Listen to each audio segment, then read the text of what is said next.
আসসালামু আলাইকুম, সবাইকে হইচই ম্যাথ ক্লাবের পক্ষ থেকে স্বাগত। আমি আপনাদের সাথে আছি মিনহাজুল আবেদিন। আমার যে ক্লাস সেটা হচ্ছে 0 থেকে শুরু, আর ক্লাস নাম্বার হচ্ছে 1। আমরা 0তম ক্লাসে আলোচনা করেছিলাম হচ্ছে অঙ্ক আর সংখ্যা। আবার আমরা একটু বলি যে অঙ্ক হচ্ছে 10টি।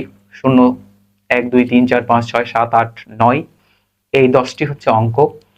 আর সংখ্যার কথা বলেছিলাম যে সংখ্যা মানে হচ্ছে পরিমাপ বা পরিমাণ নির্দেশ করে। শূন্য ব্যতীত সকল অঙ্ককেই সংখ্যা বলে। আবার পাশাপাশি অঙ্ক বসে যেটা তৈরি হয় সেটা হচ্ছে কি সংখ্যা। না, বোঝা যায় নাই?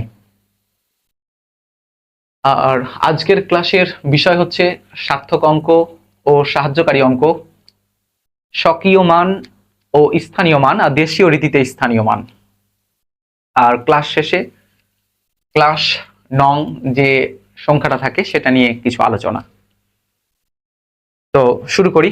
বিষয়টা হচ্ছে যে সার্থক অঙ্ক, এটা কিন্তু আমরা প্রথমেই পড়ে ফেলেছি।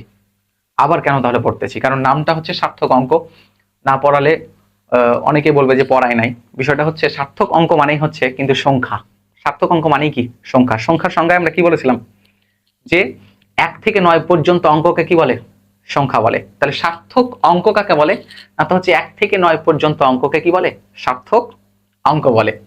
আর সাহায্যকারী অঙ্ক, সাহায্যকারী অঙ্ক হচ্ছে যে আমরা বলেছিলাম শূন্য ব্যতীত সকল অঙ্ককে সংখ্যা বলে। আর সংখ্যা মানেই হচ্ছে সার্থক অঙ্ক। সংখ্যা মানে কি? সার্থক অঙ্ক। তাহলে আর তাহলে আমাদের সার্থক অঙ্ক 1 থেকে 9 পর্যন্ত হয়ে গেছে। তাহলে 1 থেকে 9 পর্যন্ত যদি হয়ে যায়, যে 1 থেকে হচ্ছে 9 পর্যন্ত, 1 থেকে 9 পর্যন্ত কি অঙ্ক? সার্থক অঙ্ক। আর কে বাকি থাকে তাহলে? শূন্য। অঙ্কের ভিতরে কে বাকি থাকে? শূন্য। এই শূন্যটাই কিন্তু হচ্ছে যে সাহায্যকারী অঙ্ক। কি অঙ্ক? সাহায্যকারী সাহায্যকারী অঙ্ক। শূন্যর আরেকটা বিষয় হচ্ছে কেউ কেউ বলে সাহায্যকারী অঙ্ক, কেউ বলে সহকারী অঙ্ক, আবার কেউ বলে অভাব জ্ঞাপক অঙ্ক।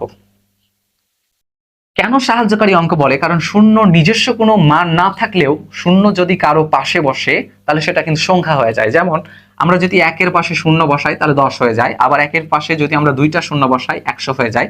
তাহলে এটাও কিন্তু সংখ্যা, এটাও সংখ্যা। আবার আমরা যদি 2-এর পাশে শূন্য বসাই এটাও কিন্তু 20, এটাও কিন্তু কি একটা সংখ্যা। তার মানে শূন্য নিজে নিজে তার কোনো সার্থক মান নাই, অর্থাৎ শূন্য সংখ্যা নয় কিন্তু সাহায্যকারী অঙ্ক। কারণ কি? পাশাপাশি এখানে কয়টা অঙ্ক বসেছে? এখানে 2টা অঙ্ক বসেছে। শূন্য একটা অঙ্ক, এক একটা অঙ্ক। শূন্য যখন কারো পাশে বসলো, কোনো অঙ্কের পাশে বসলো, তখন কিন্তু একটা মান নির্দেশ করছে। সে মানটা কি হয়ে গেছে? সংখ্যা হয়ে গেছে। সেজন্য তার নাম হচ্ছে সাহায্যকারী অঙ্ক। তাহলে আমাদের সার্থক অঙ্ক ও সাহায্যকারী অঙ্ক শেষ। এবার বলছে স্বকীয় মান। তাহলে স্বকীয় মান বলতে আমরা কি বুঝি? স্ব মানে হচ্ছে নিজ। স্ব মানে কি? নিজ। নিজ নিজ মানটাই হচ্ছে তার সক্রিয় মান। নিজ নিজ মানটাই হচ্ছে তার কি? সক্রিয় মান। আর স্থানীয় মান। তাহলে চলুন আরেকটু আমরা সক্রিয় মানটা আলোচনা করে ফেলি। সক্রিয় মান যেমন আমরা যদি বলি যে এখানে 3টা 6 নিলাম। কয়টা 6 নিলাম? 3টা। তাহলে কয় অঙ্ক বিশিষ্ট? সহজ করে যদি বলি কয় অঙ্ক, তাহলে 1টা 2টা 3টা অঙ্ক বিশিষ্ট কি হয়ে গেছে? 366। অর্থাৎ একটা সংখ্যা হয়ে গেছে। একটা কি হয়ে গেছে? সংখ্যা হয়ে গেছে। আমরা 2টা 4 নিলাম। 2টা কি নিলাম? 4 নিলাম। কি হয়ে গেছে? 44। অর্থাৎ একটা সংখ্যা হয়ে গেছে। তাহলে এইখানে এই 6-এর সক্রিয় মান কত? অর্থাৎ 6-এর নিজের মান কত? না তো 6। আবার এই 6-এর নিজের মান কত? না তো হচ্ছে 6। আবার এই যে 3 নম্বরে বসে আছে, এই 6-এর নিজের মান কত? না তো বলছে 6। তাহলে 6-এর যে জায়গায় বসুক না কেন তার নিজস্ব মানটাই হচ্ছে 6। এটার কোনো পরিবর্তন হয় না। সেটাই হচ্ছে কিন্তু কি মান? সক্রিয় মান। সেটাই কি মান? সক্রিয় মান। আর স্থানীয় মান বলতে কি? না তো এইখানে কিন্তু এটা হচ্ছে প্রথম স্থান, এটার নাম হচ্ছে দ্বিতীয় স্থান, এটার নাম হচ্ছে তৃতীয় স্থান, এইরকম ভাবে চতুর্থ স্থান, পঞ্চম স্থান, এইভাবে স্থান কিন্তু চলতেই আছে। তাহলে প্রথম স্থানে 6-এর মান শুধু হচ্ছে 6। প্রথম স্থানে 6-এর মান কত? 6। কারণ হচ্ছে প্রথম স্থান মানে হচ্ছে যে একক, যেটা আমরা পরে বলবো দেশীয় রীতিতে। প্রথম স্থান মানে হচ্ছে 1 দ্বারা গুণ। কত দ্বারা গুণ? 1 দ্বারা গুণ। দ্বিতীয় স্থান মানেই হচ্ছে কি? না তো 10 দ্বারা গুণ। তৃতীয় স্থান মানেই হচ্ছে কত? 100 দ্বারা গুণ। চতুর্থ স্থান মানেই হচ্ছে কত? 1000 দ্বারা গুণ। তাহলে এই যে এখানে প্রথম যে 6টা ছিল, সে 6টা প্রথম স্থানে বসার কারণে, এটা প্রথম স্থান, এটা দ্বিতীয় স্থান, এটা তৃতীয় স্থান, এখানে প্রথম স্থানে বসার কারণে এর মান হয়ে গেছে 6। আর দ্বিতীয় স্থানে যে 6টা ছিল তার সক্রিয় মান 6, কিন্তু স্থানীয় মান হচ্ছে কত, না তো হচ্ছে 60। 6 গুণিত হচ্ছে যেহেতু আমরা বলেছি কত 10, অর্থাৎ 60। আবার তৃতীয় স্থানে সক্রিয় মান কত, না তো 6, কিন্তু স্থানীয় মান কত, না তো বলছে তৃতীয় স্থানে 100 দ্বারা গুণ, অর্থাৎ হচ্ছে 600। তাহলে এই যে আমরা দেখলাম যে প্রথম স্থানে এখানে 6 এর মান ছিল হচ্ছে 6, দ্বিতীয় স্থানে 6 এর মান হলো 60, আর তৃতীয় স্থানে হচ্ছে কত 600। তাহলে এই যে বিষয়টা হচ্ছে যে সক্রিয় মানটা হচ্ছে তার নিজস্ব মান, অর্থাৎ যেখানেই বসুক না কেন তার নিজে যেটা থাকে সেটাই থাকে, অপরিবর্তিত। অর্থাৎ এখানে যদি বলে যে 3 নম্বরে যে বসে আছে তার সক্রিয় মান কত, না হচ্ছে 6, 2 নম্বরে যে বসে আছে তার সক্রিয় মান কত, না হচ্ছে 6, কিন্তু দ্বিতীয় স্থানীয় মান কত, স্থানীয় দ্বিতীয় স্থানীয় তখন আর 6 নয়, তখন হয়ে গেছে 60। তৃতীয় স্থানীয় কত, তখন আর 6 নয়, তখন হয়ে গেছে কত 600। আর এই যে প্রথম স্থান, দ্বিতীয় স্থান, তৃতীয় স্থান, চতুর্থ স্থান, এগুলো স্থানের সাথে আমাদেরকে মনে রাখতে হবে প্রথম স্থান মানে হচ্ছে কত দ্বারা গুণ, 1 দ্বারা গুণ। দ্বিতীয় স্থান মানে কত দ্বারা গুণ, না তো হচ্ছে 10 দ্বারা গুণ। তৃতীয় স্থান মানে হচ্ছে কত দ্বারা গুণ, না তো হচ্ছে 100 দ্বারা গুণ। চতুর্থ স্থান মানে কত গুণ, না তো হচ্ছে 1000 দ্বারা গুণ। এই যে এটাকে স্থানীয় মান বলে, কিন্তু এই মানটাকে আমাদের দেশীয় রীতিতে একটা নাম দিয়েছে, কি নাম আমরা সেটা এখন দেখি। আমাদের দেশীয় রীতিতে কি করেছে, আমাদের দেশীয় রীতিতে বলছে প্রথমে যেটা বসবে তার নাম হচ্ছে একক, তার নাম কি একক। 2 নম্বরে যেটা বসবে তার নাম হচ্ছে কি দশক। 3 নম্বরে যেটা বসে তার নাম হচ্ছে কি শতক। 4 নম্বরে যেটা বসে তার নাম কি, না তো বলছে হাজার, তার নাম কি হাজার। তারপরে কি বসে অযুত, কি বসে অযুত। তারপরে কি বসে লক্ষ। তারপরে কি বসে নিযুত। তারপরে হচ্ছে কোটি। তাহলে আমরা এই যে সিরিয়াল ক্রমে লিখলাম, এটা যদি আমরা বলি তাহলে পারে এটা হচ্ছে দেশীয় রীতিতে নাম। দেশীয় রীতিতে নাম হচ্ছে একক, দশক, শতক, হাজার, অযুত, লক্ষ, নিযুত, কোটি। আর স্থানীয়তে হচ্ছে এটা এটা হচ্ছে প্রথম স্থান, এটা হচ্ছে দ্বিতীয় স্থান, আর এটা হচ্ছে তৃতীয় স্থান, এটা হচ্ছে চতুর্থ স্থান, এটা হচ্ছে পঞ্চম, এটা হচ্ছে ষষ্ঠ, এটা সপ্তম, এটা হচ্ছে অষ্টম। তাহলে এই যে তাদের হচ্ছে এটা হচ্ছে স্থানীয় আকারে, যে প্রথম স্থান, দ্বিতীয়, তৃতীয়, চতুর্থ, পঞ্চম, ষষ্ঠ, সপ্তম, অষ্টম। আর দেশীয় রীতিতে কি হলো একক, দশক, শতক, হাজার, অযুত, লক্ষ, নিযুত, কোটি, কিন্তু সবই কিন্তু সেম। এখানে আমরা একক মানেই হচ্ছে কি, না তো বলছে 1 দ্বারা গুণ। কত দ্বারা গুণ, 1 দ্বারা গুণ। দশক মানে কি, অর্থাৎ হচ্ছে 10 দ্বারা গুণ। দশক মানে কত দ্বারা গুণ, না তো বলছে 10 দ্বারা গুণ। শতক মানে কত, শতক মানে হচ্ছে কত 100 দ্বারা গুণ। শতক মানে কত 100 দ্বারা গুণ। আবার বলছে হাজার মানে হচ্ছে কত, না তো বলছে 1000 দ্বারা গুণ।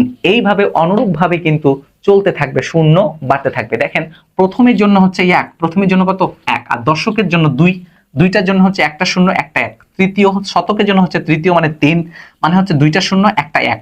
চতুর্থ মানে হচ্ছে কি 4, 4টা অঙ্ক থাকবে 1 2 3 4, কিন্তু এখানে 3টা শূন্য একটা 1।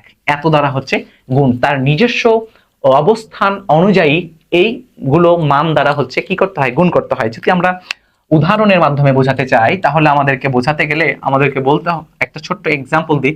যেমন হচ্ছে 325, কত 325। এই যে 325 তাদের স্থানীয় মান অনুযায়ী যদি আমরা কাজ করে যোগ করি তাহলে পরে দেখা যাবে 325ই পাবো। কত পাবো, 325ই পাবো। যেমন হচ্ছে আমরা বলেছি 1 কোথায় বসে আছে, একক স্থানীয় অঙ্কে। 2 কোথায় বসে আছে, দশক স্থানীয় অঙ্কে। 3 কোথায় বসে আছে, শতক স্থানীয় অঙ্কে। তাহলে একক মানে কি বলেছি, একক মানে হচ্ছে 1 দ্বারা গুণ। দশক মানে হচ্ছে কি 10 দ্বারা গুণ। শতক মানে হচ্ছে কি 100 দ্বারা গুণ। হাজার মানে হচ্ছে কি 1000 দ্বারা গুণ। এইভাবে অনুরূপ ভাবে কিন্তু শূন্য সংখ্যা বাড়তে থাকবে, দিয়ে হচ্ছে গুণ। তাহলে আমরা যে 325 লিখলাম, এই 325 এর হচ্ছে আমরা কাজ করে দেখি। তাহলে একক স্থানীয় বসে আছে 5, তাহলে 5 এর সক্রিয় মান কত, সক্রিয় মানই হচ্ছে কিন্তু 5, কিন্তু একক স্থানীয় অঙ্কে বসে আছে তার মানে হচ্ছে 1 দ্বারা গুণ করব 5 কে। কি দ্বারা গুণ করব, 1 দ্বারা গুণ করব। তাহলে 5 1 কে 5। এবার হচ্ছে দশক, দ্বিতীয় স্থান বা দশকে বসে আছে কে 2, 2 কে দশক মানে হচ্ছে কি বলেছি 10 দ্বারা গুণ, অর্থাৎ গুণ করব হচ্ছে 10 দ্বারা। তাহলে হচ্ছে কি 10 দুগুণা হচ্ছে কত 20। এবার হচ্ছে তৃতীয় স্থানে কে বসে আছে বা শতকে কে বসে আছে, না তো 3, 3 কে কত দ্বারা গুণ করব, না তো 3 কে হচ্ছে 100 দ্বারা গুণ করব। তাহলে 3 কে 100 দ্বারা গুণ করে কত পেলাম 300। কিন্তু যদি আমি বলতাম যে 3 এর সক্রিয় মান কত 3, কিন্তু 3 এর স্থানীয় মান কত, না তো 300।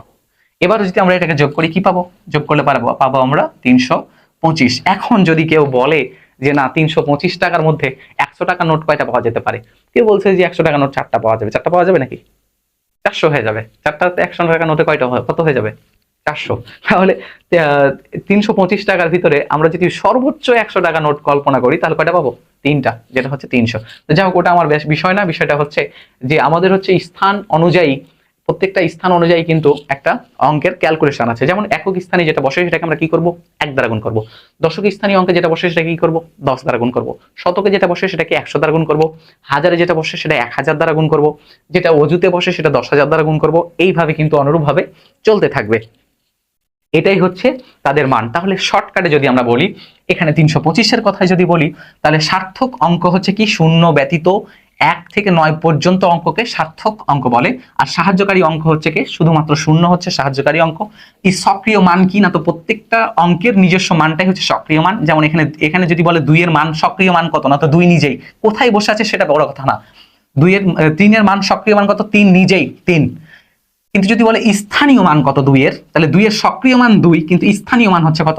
20। 3 এর সক্রিয় মান হচ্ছে 3, কিন্তু স্থানীয় মান কত? না তো হচ্ছে 300। এবার দেশীয় রীতিতে স্থানীয় মান অর্থাৎ একক, এই যে আমরা যেটাকে প্রথম স্থান, দ্বিতীয় স্থান, তৃতীয় স্থান, চতুর্থ স্থান বলছি, সেটা দেশীয় রীতিতে বলছি একক, দশক, শতক, হাজার, অযুত, লক্ষ, নিযুত, কোটি। এইভাবে চলতে আছে। আজকের ক্লাস আমার এখান পর্যন্ত। কিন্তু দ্বিতীয় পার্ট হচ্ছে কি, যেহেতু আমরা বলেছিলাম যে ক্লাস নং যেটা থাকে সেটা সম্পর্কে আমরা আলোচনা করব। আমাদের ক্লাস নাম্বার হচ্ছে কত? না তো হচ্ছে 1 নাম্বার ক্লাস। তাহলে 1 নিয়ে কি আলোচনা করব? প্রথমে আমরা আলোচনা করব 1 নিয়ে হচ্ছে গণিতের ভাষায় কি কি 1 হতে পারে। প্রথম কথা হচ্ছে 1 হচ্ছে সহমৌলিক। কি মৌলিক? সহমৌলিক।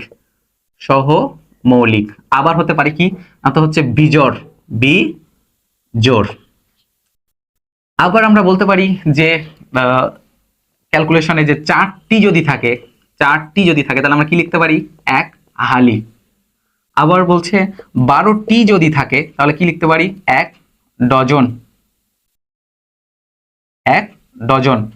আবার হচ্ছে 12 যদি মাস থাকে তাহলে আমরা কি লিখতে পারি? না তো বলছে 1 বছর। 30 যদি দিন লিখি তাহলে পারে কি? 1 মাস। আবার 365 দিন মানে হচ্ছে 1 বছর। 15 দিন সমান হচ্ছে 1 পক্ষ। ওকে, এগুলো অঙ্ক রিলেটেড ছিল। আরেকটা বিষয় ছিল, আমরা যখন পরীক্ষায় অংশগ্রহণ করি তখন হচ্ছে আমরা কত মার্কের জন্য অংশগ্রহণ করি সেটা কেউ বলতে পারবে?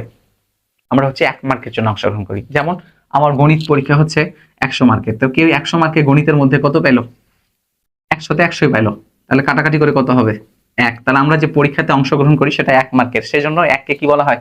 সম্পূর্ণ অংশ বলা হয়। কি অংশ বলা হয়? সম্পূর্ণ অংশ বলা হয়। তাহলে 1 মানে হচ্ছে সম্পূর্ণ অংশ। এগুলো ছিল হচ্ছে গণিতের ভাষায় 1। এখন আমরা কিছু সাধারণ জ্ঞানের আলোকে 1-এর সম্পর্কে কিছু জানি। যদিও প্রথম ক্লাসে আমাদের শূন্য নিয়ে আলোচনা খুবই কম হয়ে গেছিল, কিন্তু দেখা যাক পরবর্তীতে আবার যদি শূন্য নিয়ে আলোচনা করতে পারি। এবার হচ্ছে এই 1 নিয়ে কি আলোচনা করব। 1 নিয়ে আলোচনা করার বিষয় হচ্ছে যে বাংলাদেশের আলোকে 1 কোথায় কোথায় 1 হয়, সেটা নিয়ে একটু আলোচনা করি। এটাতে একটু মজা লাগবে আমাদের।